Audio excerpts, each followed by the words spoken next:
Once upon a time, in a small village nestled between towering mountains and a vast, mysterious forest, there lived a young girl named Emma. Emma was known for her curiosity and love for adventure. She often wondered about the world beyond the village and the stories that the elders told about the enchanted forest. They spoke of a secret language that only the creatures of the forest could understand, a language that had been passed down through generations of animals and plants. One evening, as the sun began to set, casting a golden hue over the village, Emma stood on the edge of the forest, gazing into the dense trees. The wind whispered through the branches, and for a brief moment, she thought she heard faint sounds, like a conversation between the trees themselves. It was as if the forest was calling her. Determined to uncover the mystery, Emma decided to embark on a journey to discover the secret language of the forest. With a backpack filled with essentials, she stepped into the woods, her heart pounding with excitement. As she walked deeper into the forest, the sounds of the village faded away, replaced by the gentle rustling of leaves and the distant chirping of birds. After hours of walking, Emma reached a clearing where an ancient oak tree stood.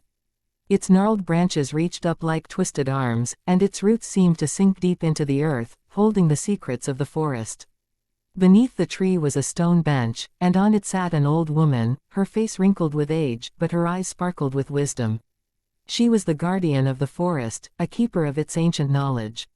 "Welcome, young one," the old woman said with a voice that seemed to echo with the wind.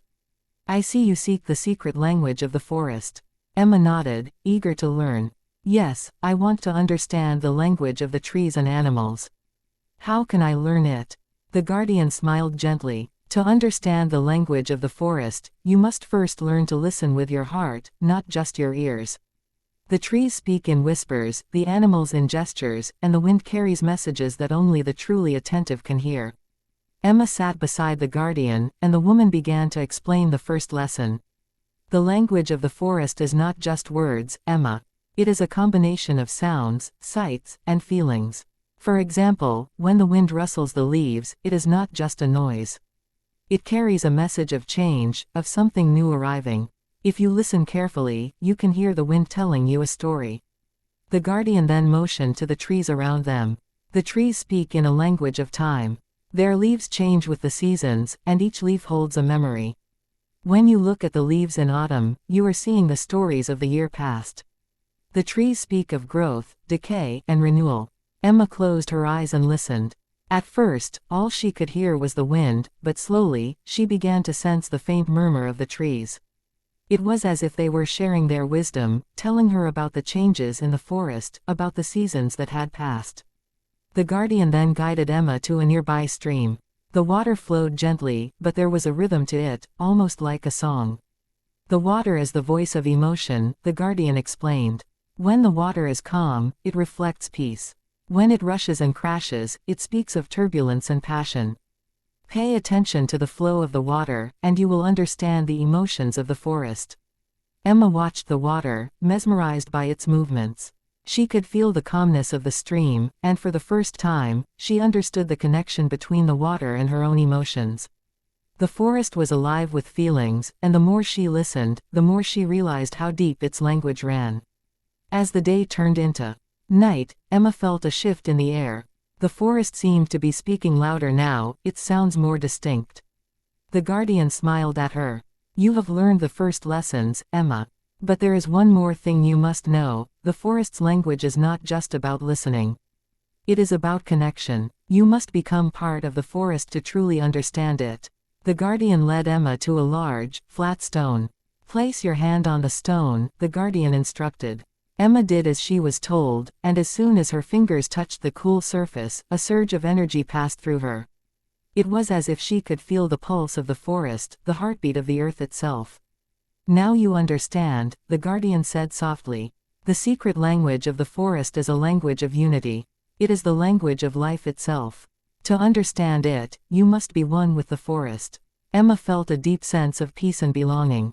She realized that the forest was not just a collection of trees, animals, and plants. It was a living, breathing entity, full of stories, emotions, and connections. She could feel the love and wisdom that the forest held, and she knew that she would never look at it the same way again. The next morning, Emma left the forest, her heart full of knowledge and gratitude. As she walked back to the village, she could hear the forest's language in every rustling leaf, in every chirp of a bird, in every breeze that touched her face. She no longer needed to search for the language, it was all around her, in every moment. From that day on, Emma became the village's storyteller. She shared the wisdom of the forest with everyone, teaching them how to listen with their hearts and understand the language of the world around them. The villagers learned to see the magic in the everyday, to listen to the whispers of the trees, the songs of the animals, and the stories carried by the wind. And so, Emma's journey to discover the secret language of the forest became a journey of understanding the world itself. Through her, the villagers learned that the true language of the forest was not just about words, it was about connection, empathy, and the deep bond that ties all living things together. Years later, Emma returned to the forest, now much older but still filled with the same curiosity and love for the world around her. The guardian was no longer there, but Emma could feel her presence in the whispers of the trees, in the flow of the water, in the rustling of the leaves. The forest had shared its secrets with her, and now it was her turn to pass them on to others, ensuring that the language of the forest would live on, forever.